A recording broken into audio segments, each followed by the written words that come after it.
नमस्कार दोस्तों, आप सबका स्वागत है पैरा सॉल्यूशंस पर। मैं हूं ज्योतिष वास्तु तंत्र आचार्य वैभव चौबे। बात करेंगे वास्तु के फंडामेंटल्स को लेकर के, और मेरी कोशिश अब ये रहेगी कि इस बार पूरा सीरीज हम वास्तु पर करें। आज फंडामेंटल पर बात हो रही है, फिर वास्तु के नियमों पर बात होगी, उपायों पर बात होगी। वास्तु के द्वारा क्या हम प्रेडिक्ट कर सकते हैं, कुछ किसी के बारे में हम जान सकते हैं, घरों के, फैमिली के बारे में कि क्या चल रहा है, इन सब पे बात होगी। तो इस वीडियो को ध्यान से देखिएगा, और जो लोग भी इस विषय से जुड़े रहना चाहते हैं, मुझसे जुड़े रहना चाहते हैं, वो चैनल को ज़रूर सब्सक्राइब करें और बेल बटन पर भी क्लिक करें, ताकि आने वाले वीडियोस के नोटिफिकेशंस आपको मिल जाएं। मैं कोशिश करूँगी हर रोज़ एक वीडियो आपके सामने पेश करूँ। तो दोस्तों ध्यान से देखिएगा। ये एक प्लॉट का नक्शा है, या फिर कहें कि एक घर का भी आप नक्शा कह सकते हैं। इसमें प्रमुख 8 दिशाएं ही हमने ली है। महावास्तु की तरह हमने 16 दिशाएं, हालांकि महावास्तु कुछ नहीं होता है, वास्तु ही होता है, और जो ट्रेडिशनल वास्तु है उसमें 8 दिशाएं ही होती है। तो ऐसा कुछ नहीं होता कि 16 दिशाएं हैं। वो किसी का ठीक है अपना रिसर्च हो सकती है, लॉजिक हो सकता है, उसमें हम नहीं जाएंगे। लेकिन मैं जो करता हूँ वो ट्रेडिशनल वास्तु होता है, और जो पहले से चला आ रहा है शुरू से, जो 8 दिशाएं होती है उसकी हम बात करेंगे। तो अब देखिए, इसमें 3 फंडामेंटल्स वास्तु के चलते हैं। पहला, हम इसको लेंगे वास्तु पुरुष के आधार पे।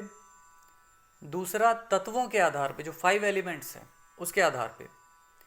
तीसरा है ग्रहों के आधार पे। उसके अलावा देव बल भी होता है, मतलब कुछ पद होते हैं, उसकी फिर कभी हम बात कर लेंगे। हर पद का एक देवता होता है, लेकिन वो थियोरिटिकल ज़्यादा है, उसमें एग्जैक्टली आपको उतना रटने की ज़रूरत नहीं होती है कि किस पद में कौन सा देवता है और क्या एग्जैक्टली करेगा, वो उतना ज़्यादा जानने की ज़रूरत नहीं। मेन फंडामेंटल से 3 ही हैं। आजकल तो ग्रहों पे बात ही नहीं होती, वास्तु पुरुष पे बात ही नहीं होती है, सिर्फ तत्वों पर ही बात होती है, जबकि बाकी 2 चीज़ें भी हमें देखनी चाहिए। तो अब देखिए, वास्तु पुरुष में, वास्तु पुरुष की कल्पना कुछ ऐसे की गई है।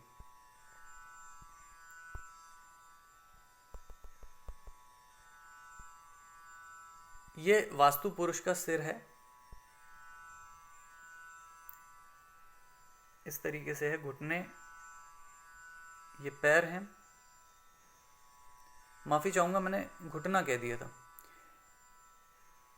एक्चुअली यहाँ पे वो हाथ जोड़ के स्थिति है, और औंधे मुंह वो लेटे हुए हैं, फेस ज़मीन की तरफ है। तो दोनों हाथ इस तरीके से हैं, दोनों पैर यहाँ पे हैं।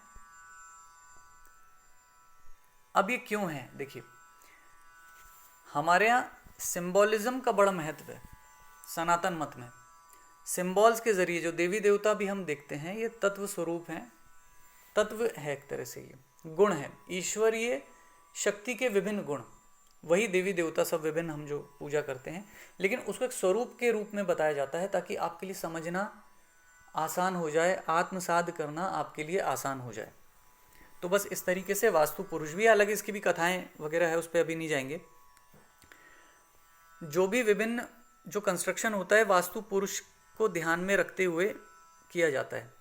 एक छोटा सा एग्जांपल ले लेते हैं। अगर सीढ़ी बनाना है तो नॉर्थ ईस्ट में अगर आप सीढ़ी बनाएंगे तो इसमें क्या होगा, आप समझ सकते हैं कि यहाँ पर सीढ़ी बना देने से नॉर्थ ईस्ट में ये होगा कि वास्तु पुरुष का यहाँ पे सिर आ रहा है। अब आप एक कल्पना कर सकते हैं कि सिर के ऊपर अगर सीढ़ी बनी होगी तो क्या असर होगा, किस तरह के प्रभाव वहाँ मिल सकते हैं। ठीक है, तो ये आपको आइडिया हो गया होगा कि क्यों वास्तु पुरुष की कल्पना की जाती है।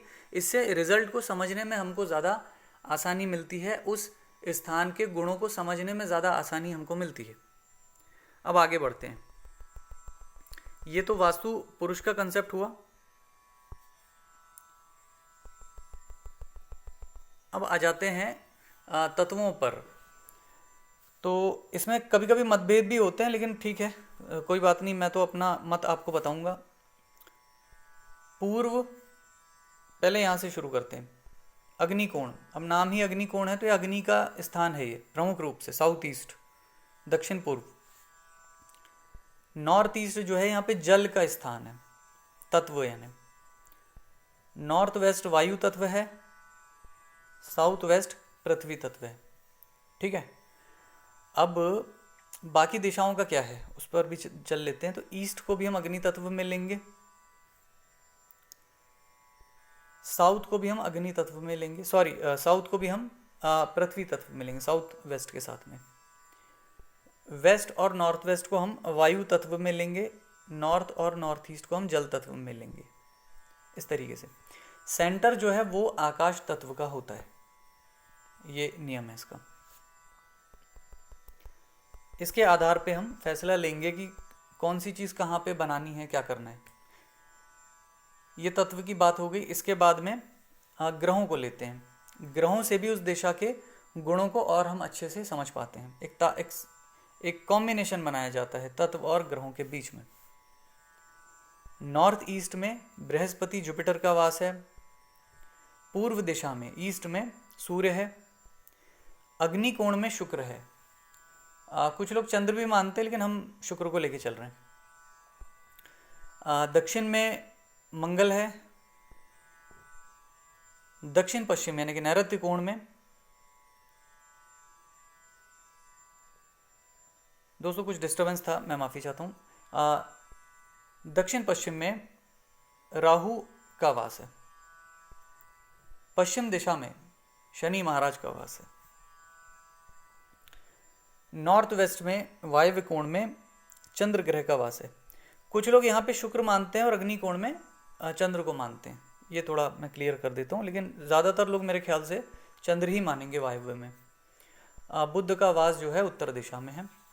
सेंटर पे वैसे कोई ग्रह है नहीं, लेकिन चूंकि मैंने राहु नैऋत्य में कहा था तो केतु को यहाँ लिया जा सकता है। केतु मानते हैं, काफ़ी लोग केतु मानते हैं, और कुछ लोग राहु केतु दोनों नैऋत्य कोण में मानते हैं और बीच में कुछ नहीं मानते, या सूर्य को ही कह देते हैं, मैंने सुना है ऐसा।